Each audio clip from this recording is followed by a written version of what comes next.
കഴിഞ്ഞ 2-3 മാസങ്ങൾക്ക് മുമ്പ് സന്ദീപ് വാര്യർ കോൺഗ്രസിലേക്ക് വന്നപ്പോൾ പിന്നെ ഈ അന്തം കമ്മികൾ, ഈ ഇടതുപക്ഷത്തിന്റെ കുറെ സൈബർ കമ്മികൾ, ഇവരെ നേതാക്കന്മാരൊക്കെ പാടിയും പറഞ്ഞും നടന്നത്, ഈ നാട് മുഴുവൻ പറഞ്ഞു നടന്നത് എന്താ? സന്ദീപ് വാര്യരെ അങ്ങനെ ഇങ്ങനെ വിശ്വസിക്കാൻ പറ്റുമോ? അദ്ദേഹത്തിന്റെ RSSന്റെ ചിന്താഗതി മാറ്റി വെച്ചിട്ടുണ്ടോ? ഈ കൊടുംവർഗീയവാദിയെ എങ്ങനെയാണ് ഇവർ സ്വീകരിച്ചത് എന്നൊക്കെ പറഞ്ഞിട്ട് ഇങ്ങനെ വിടുവായിട്ടും പച്ചക്കളവുകളൊക്കെ വിളിച്ച് പറഞ്ഞ് പൊട്ടിക്കരയുന്നൊക്കെ നമ്മൾ കണ്ടതാ. പക്ഷെ സന്ദീപ് വാര്യർ പ്രസ്ഥാനത്തിലേക്ക്, കോൺഗ്രസ് പ്രസ്ഥാനത്തിലേക്ക് വരുന്ന ആ സ്പോട്ടിൽ തന്നെ പറഞ്ഞിട്ടുണ്ട്, ഞാൻ എൻ്റെ പഴയ നിലപാടുകൾ പൂർണ്ണമായിട്ട് ഉപേക്ഷിച്ചിട്ട് ഒരു ജനാധിപത്യ പാർട്ടിയിലേക്ക്, അതായത് മതസൗഹാർദ്ദവും രാജ്യത്തിന്റെ ജനാധിപത്യവും മുറുകെ പിടിക്കുന്ന ഒരു പ്രസ്ഥാനത്തിലേക്കാണ് കടന്നു വന്നത്. കഴിഞ്ഞ കാലം ഞാൻ പ്രവർത്തിച്ച ആ പാർട്ടിയുമായിട്ടുള്ള ബന്ധത്തിൽ ഞാൻ ഖേദം പ്രകടിപ്പിക്കുന്നു എന്ന് പോലും പറഞ്ഞു വെച്ചിട്ടും അതൊന്നും മനസ്സിലാക്കാതെ, അതൊന്നും കേൾക്കാതെ ഈ നാറിയ പാർട്ടിന്റെ ആൾക്കാർ പച്ച തെമ്മാടിത്തരം നാട് മുഴുവൻ പറഞ്ഞു നടന്നു. പക്ഷെ ഇന്ന് ഞാനൊരു വീഡിയോസ്, കുറച്ച് ഫോട്ടോസൊക്കെ കണ്ട്. എന്താ അവർ പ്രചരിപ്പിക്കുന്നത്? എവിടുന്നോ ഏതോ ഒരു മേഖലയിൽ, എറണാകുളം സൈഡിൽ ഒരു 10-100 BJPന്റെ പ്രവർത്തകർ നേരിന്റെ ഭാരതീയരായ CPM-ലേക്ക് വന്നു എന്നാ പറഞ്ഞ്. അത് രണ്ടും ഈ CPM-ഉം BJP-യും ഒന്നാന്നുള്ള കാര്യം ഇവിടുത്തെ മാലോകർക്കറിയാം. എങ്കിലും പോട്ടെ, നിങ്ങളത് പ്രചരിപ്പിക്കുന്നുണ്ടാ ഞാൻ പറയുന്നത്. എന്താ നിങ്ങളെ പാർട്ടിക്കേക്കകത്തുന്ന 10-100 ആളുകളുടെ മനസ്സിനകത്തുള്ള ചിന്താഗതിയൊക്കെ അങ്ങ് പെനക്ട് ചെയ്ത് കണ്ടെത്തിയിട്ട് കഴുകി കളഞ്ഞ് ശുദ്ധീകരിച്ചിട്ടാണോ ഇങ്ങോട്ട് കൊണ്ടുവന്നത്? അതെയോ? ഞാൻ ചോദിക്കട്ടെ, നിങ്ങൾ ഈ സന്ദീപ് വാര്യർക്കെതിരെ പറഞ്ഞ് പ്രചരിപ്പിച്ച അതേ ചരിത്രവും പാരമ്പര്യല്ലേ ഈ സാധാരണ ആ പ്രവർത്തകർക്ക് ഉണ്ടാകുക? ഞാൻ മനസ്സിലാക്കുന്നത് നേതാക്കന്മാരെക്കാളും ഒരുപടി വർഗീയത ഇതുപോലുള്ള ഈ താഴെ തട്ടിലുള്ള അണികൾക്കാ. കാരണം അവരാണല്ലോ കൊല്ലാനും വെട്ടാനും വേണ്ടി ചുറ്റി സഞ്ചരിക്കുന്നത്. അപ്പൊ അത്തരക്കാര് നിങ്ങളെ പാർട്ടിയിലേക്ക് വരുമ്പോൾ എന്തോ മഹത്വവൽക്കരിച്ച പാർട്ടി ആൾക്കാർ അല്ലേ? സന്ദീപ് വാര്യർ ഒരു നേതാവാണ്. ആ നേതാവ് പ്രസംഗിക്കുകയും പറയുക ചെയ്യൂ, പക്ഷെ ചെയ്യുന്നതൊക്കെ, പ്രവൃത്തി ചെയ്യുന്നതൊക്കെ ഈ താഴെ തട്ടിലുള്ള ഈ പ്രവർത്തകന്മാരായിരിക്കും. പക്ഷെ എന്നിട്ടും ആ നേതാവ് വളരെ ക്ലിയറായിട്ട്, ക്രിസ്റ്റൽ ക്ലിയറായി കാര്യങ്ങളൊക്കെ പറഞ്ഞിട്ട് പോലും അദ്ദേഹത്തെ വിടാതെ സൈക്കിളത്ത് വേട്ടയാടിയ നാണം കെട്ട നിങ്ങളിപ്പം കുറച്ചാളെ ഇങ്ങോട്ട് കൊണ്ടുവന്നിട്ട് അങ്ങെന്തോ മഹത്വവൽക്കരിച്ച് അങ്ങ് പ്രചരിപ്പിക്കുമല്ലേ? നാണ ഉളുപ്പും വേണോ? ചോറ് തിന്നവന്റെ ബുദ്ധി കാണിക്കണോ? ആദ്യോ ചോറല്ലേ നിങ്ങൾ തിന്നുന്നു? ഇതൊക്കെ കാലം തരുന്ന തിരിച്ചടികളാ, കാവ്യനീതികളാ കേട്ടാ. ഓക്കെ, അപ്പൊ അതുകൊണ്ട് ഇതിനെപ്പറ്റി കൂടുതലൊന്നും ഞാൻ പറയുന്നില്ല. നാണവും മാനവും ഉണ്ടെങ്കിൽ, ലേശ ശരീരത്തിൽ എന്താ ഉളുപ്പുണ്ടെങ്കിൽ, ഈ സന്ദീപ് വാര്യർക്കെതിരെ പറഞ്ഞ കാര്യങ്ങളും ആ ബൈറ്റുകളൊക്കെ പിൻവലിക്കാൻ പറയണോ നിന്റെ നേതാക്കന്മാരോടും ഈ പ്രചരിപ്പിച്ച നിങ്ങളുടെ സൈബർ കമ്മികളോടും. എന്നിട്ട് വന്നിട്ട് ഇതുപോലത്തെ ഗീർവാണ് അടിച്ചോ കേട്ടോ. ഓക്കെ, അല്ലാതെ അമ്മക്കൊരു ന്യായം മോക്കൊരു ന്യായാക്കല്ല.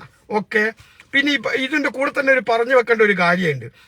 ഇനി ഞങ്ങളെ ലീഡർ കെ മുരളീധരന്റെ ഒരു സ്റ്റേറ്റ്മെന്റ് ഞാൻ കേട്ട് എനിക്ക് ഏറ്റവും കൂടുതൽ ഈ സന്തോഷമുള്ള ഒരു സ്റ്റേറ്റ്മെന്റ് അത്. കാരണം അദ്ദേഹം ക്ലിയർ ആയിട്ട് പറഞ്ഞിട്ടുണ്ട്, ജമാഅത്തെ ഇസ്ലാമിന്റെ വോട്ട് ഞങ്ങൾക്ക് കിട്ടിയിട്ടുണ്ട്, ഞാൻ വിജയിക്കാണ്ടായ സാഹചര്യം അങ്ങനെ തന്നെയാണ് എന്നാണ് അദ്ദേഹം പറഞ്ഞത്. അങ്ങനെ തന്നെയാണ് ഇവറ്റകളോട് പറയണ്ട്, അല്ലാതെ കിട്ടിയിട്ടില്ല, ഇവറ്റകൾ എന്തെങ്കിലും കള്ളക്കഥ ഉണ്ടാക്കുമ്പോൾ പേടിച്ചിട്ട് നമ്മളത് വാങ്ങിച്ചിട്ടില്ല, നമ്മളത് തന്നിട്ടില്ല എന്നൊന്നും പറയേണ്ട ആവശ്യമൊന്നുമില്ല. തീർത്ത് പറയുന്ന നേതാക്കന്മാർ ഈ ചർച്ചകളോട്, ഈ നാറിത്തരം പറയുന്നവരോട് പറയണം, ഞങ്ങൾക്ക് കിട്ടിയിട്ടുണ്ട്, അത് ഞങ്ങളെ മെടുക്ക് എന്ന് പറയണം. പിന്നെ ഞങ്ങൾക്ക് പറയാം, ഞങ്ങൾ ആ മുന്നണിയായിട്ട് സഖ്യമൊന്നും ഉണ്ടാക്കിയിട്ടില്ല. അപ്പൊ അത് ഞങ്ങൾക്ക് പറയാം, ഞങ്ങൾ സഖ്യമൊന്നും ഉണ്ടാക്കിയിട്ടില്ല. ഇനി രാജ്യത്തെ പൗരന്മാരാണ്, അവർക്ക് ആർക്ക് വോട്ട് ചെയ്യണം, ആർക്ക് പ്രവർത്തിക്കണം, അതൊക്കെ അവരുടെ ചോയ്സാണ്. ഞങ്ങൾ ആവശ്യപ്പെട്ടിട്ടുണ്ടല്ലോ. അപ്പൊ അങ്ങനെ ഞങ്ങൾക്ക് ഇങ്ങോട്ട് തന്ന വോട്ടായിരിക്കുമല്ലോ. അതെന്തിന് ഞങ്ങൾക്ക് കിട്ടിയിട്ടില്ല അവര് പറയുന്നതിന് പേടിച്ചിട്ട് ഞങ്ങൾ അങ്ങനെ സമദൂരം പാലിച്ചില്ല, അങ്ങനെയൊന്നും പറയേണ്ട ആവശ്യമില്ല. കാരണം അവർ രാജ്യത്തെ പൗരന്മാരാണ്. അവർ രാജ്യത്തിന്റെ എല്ലാ നിയമങ്ങളും സംവിധാനങ്ങളും ഒക്കെ അനുസരിച്ച് മുന്നോട്ട് പോകുന്നത് മാത്രമല്ല, ഇലക്ഷൻ കമ്മീഷൻ അവർക്ക് വോട്ട് ചെയ്യാൻ അധികാരം ആ വോട്ടർ പട്ടികയിൽ ഉൾപ്പെടുത്തിയും കൂടിയല്ലേ അവര്. അവർക്കില്ലേ വോട്ടർ പട്ടിക പേരില്ലേ? അവർക്ക് റേഷൻ കാർഡില്ലേ? അവർക്ക് രാജ്യത്തെ പൗരത്വം ഇല്ലേ? പിന്നെന്താ അവർക്ക് വോട്ട് ചെയ്യുന്നതിന്? പക്ഷെ ഞങ്ങൾ അങ്ങോട്ട് ആവശ്യപ്പെട്ടിട്ടില്ല, അത് ഞങ്ങൾക്ക് പറയാം. ഞങ്ങൾ ആവശ്യപ്പെട്ടിട്ടല്ല. ഇനി അവർ സ്വമേധയാ വന്ന് വോട്ട് ചെയ്തിട്ടുണ്ടെങ്കിൽ അവരിനി എത്ര RSSകാർ ഞങ്ങൾക്ക് വോട്ട് ചെയ്തിട്ടുണ്ടാവും? എന്തേ തർക്കം പറയുന്നുണ്ടോ? ഞാൻ പറഞ്ഞിട്ടുണ്ടല്ലോ, ഞങ്ങളൊരു കാൻഡിഡേറ്റിനെ വെക്കുന്നത് ഞങ്ങൾക്ക് വിജയിക്കാൻ വേണ്ടിയാ. മനസ്സിലായ? അതിന് രാജ്യത്തിന്റെ ഏത് പൗരന്മാരും ആ കോൺഗ്രസിന്റെ നയത്തോട് യോജിച്ചത് കൊണ്ടായിരിക്കുമല്ലോ അവർ ഞങ്ങൾക്ക് വോട്ട് ചെയ്യുന്നുണ്ടാവുക അല്ലേ? ആ നയത്തിലേക്ക് ജനങ്ങളെ കൊണ്ടുവരാനും ജനങ്ങളെ ആകർഷിക്കാൻ വേണ്ടി തന്നെയല്ലേ ഞങ്ങൾ ഈ രാജ്യത്ത് പ്രവർത്തിക്കുന്നത്. അപ്പൊ 10 RSSകാർ കോൺഗ്രസിന്റെ നയം കണ്ട് കോൺഗ്രസിന് വോട്ട് ചെയ്യുന്നുണ്ടെങ്കിൽ അത് ഞങ്ങൾ ആഘോഷിക്കുകയല്ലേ വേണ്ടത്, ഞങ്ങൾ സന്തോഷിക്കുകയല്ലേ വേണ്ടത്. അതുപോലെ തന്നെ ജമാഅത്ത് ഇസ്ലാമിയായാലും STPക്കാരായാലും ആര് വോട്ട് ചെയ്യുമ്പോൾ ഞങ്ങളെന്താ ചിന്തിക്കേണ്ടത്? ഞങ്ങളുടെ നയത്തോട് ഒട്ടി നിൽക്കാൻ ആഗ്രഹിക്കുന്നത് കൊണ്ടാണ് അവർ ഇത്തരം ചിന്താഗതികൾ, ഇത്രയും വോട്ടുകൾ ഞങ്ങൾക്ക് ചെയ്യുന്നു എന്നുള്ളൊരു സന്തോഷമല്ലേ വേണ്ടത്. അല്ലാതെ ഈ നാണം കെട്ട വർഗങ്ങൾ, ഇങ്ങനെ പച്ചക്കളവും ഇതും പറഞ്ഞ് നടക്കുമ്പോ അതിനെ പേടിച്ചിട്ട് ഞങ്ങൾ അങ്ങനെ ചെയ്തിട്ടേ ഇല്ലേ, ഞങ്ങൾ അങ്ങനെ പറഞ്ഞിട്ടേ ഇല്ലേ എന്നും പറയണ്ട. തീർത്തങ്ങ് പറഞ്ഞേക്കണം, കിട്ടിയിട്ടുണ്ട്, ചെയ്തിട്ടുണ്ട്. നിങ്ങൾക്ക് എന്ത് വേണമെന്ന് രണ്ട് വാക്കിനകത്ത് ചോദിച്ചാ പോരെ, പറഞ്ഞാ പോരെ. അതിനുള്ള തന്റെ ഇടം കാണിക്കട്ടെ. ഏതായാലും മുരളി സാർ ഇന്ന് അതിനങ്ങനെ പറയാനുള്ള തന്റെ ഇടം കാണിച്ചത് വല്ലാത്തൊരു ഇഷ്ടം അപ്പോൾ ഞങ്ങളെ നേതാവിനോട് തോന്നുക. അങ്ങനെയായിരിക്കണം നേതാക്കന്മാർ. അല്ലാതെ എല്ലാ കാലവും എക്കാലവും ഇവറ്റകളെ പേടിച്ച് ഞങ്ങൾക്ക് മുന്നോട്ട് പോകാൻ കഴിയുമോ? അവറ്റകൾക്ക് ഉണ്ടാക്കുന്ന പച്ചക്കളവൾക്ക് അതേ തരത്തിൽ അങ്ങ് മറുപടി കൊടുക്കുക. പണ്ടൊരു പഴമൊഴിയുണ്ട്, 1 രൂപ കൊടുത്ത് വാടാ എന്ന് പറയുന്നത് 2 രൂപ കൊടുത്ത് പോടാന്ന് പറയണം. അതായിരിക്കണം നിലപാട്.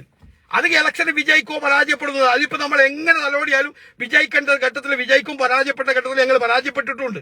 അതങ്ങനെ കണക്കൂട്ടിയാൽ മതി. പിന്നെ ഇവറ്റകൾ പറയുന്നത് മുഴുവൻ വിശ്വസിക്കാൻ മാത്രം മടയന്മാരൊന്നുമല്ല കേരളത്തിലെ പൊതുസമൂഹം. ഇനി ഞങ്ങൾ എത്ര നിഷേധിച്ചു കഴിഞ്ഞാലും ഈ പറയുന്നവർക്ക് ഒരു വിഭാഗത്തിന്റെ വോട്ട് ഞങ്ങൾക്ക് കിട്ടിയിട്ടുണ്ട്, ഞങ്ങൾക്ക് ചെയ്തിട്ടുണ്ട്, ഞങ്ങൾക്ക് വേണ്ടി പ്രവർത്തിച്ച്, അതൊക്കെ ഞങ്ങൾ ദൂരെ നിന്ന് കണ്ടതാ. അതൊക്കെ അവരിഷ്ടത്തിനാണ്. ഞങ്ങൾ പറഞ്ഞതോ ഞങ്ങൾ ആവശ്യപ്പെട്ടതോ കൊണ്ടല്ല. അവർക്ക് തോന്നി കോൺഗ്രസ് ആണ് ഈ രാജ്യത്ത് ശരിയെന്ന് തോന്നി. ആ ശരി തോന്നിക്കാൻ വേണ്ടിയാണല്ലോ ഞങ്ങൾ പ്രവർത്തിക്കുന്നതും ഞങ്ങൾ പറയുന്നതൊക്കെ. അപ്പൊ അതിന്റെ ഒപ്പമല്ലേ ഞങ്ങൾ നിൽക്കണ്ട്. അല്ലാതെ ഇവറ്റകൾ പോലെ നിങ്ങളെന്തേ വോട്ട് വേണ്ടാന്ന് പറയാത്തത്, നിങ്ങളെന്തേ ഇവിടെ വേണ്ടാന്ന് പറയാത്തത്, എന്നിട്ട് ഈ നാറിയൊക്കെ ആ വോട്ട് വേണോ? ഇവറ്റകൾ കൊടും വർഗീയ വിഷം തുപ്പി നടന്നവരെ വേദിക്ക് കയറ്റി ഇരുത്തിയിട്ട് പിന്നെ പ്രവർത്തിച്ചവരായി ഇവരാണ് ഞങ്ങൾക്ക് ക്ലാസ് എടുക്കാൻ വേണ്ടി വരുന്നത്. അപ്പൊ ഞങ്ങൾ രാജ്യത്ത് ഒരു പൗരന്മാരോടും ഏത് പ്രത്യവിശ്വാസത്തിൽ വിശ്വസിക്കുന്നവരോടും ഞങ്ങൾ വേണ്ടാന്നും പറയത്തില്ല.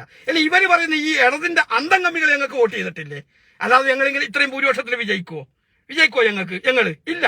അപ്പൊ അതുകൊണ്ട് പറയുന്നത് രാജ്യത്തെ പൗരന്മാര് രാജ്യത്തെ നിയമ സംവിധാനങ്ങൾ മുഴുവൻ അംഗീകരിച്ച്, അല്ലെങ്കിൽ രാജ്യത്തിന്റെ വോട്ടർ പട്ടികയിൽ പേരുള്ള, രാജ്യത്തെ റേഷൻ കടയിൽ റേഷൻ കാർഡിൽ ഭാഗത്ത് പേരുള്ള ഇവരൊക്കെ വോട്ട് ചെയ്യുന്നുണ്ടെങ്കിൽ ചെയ്യും.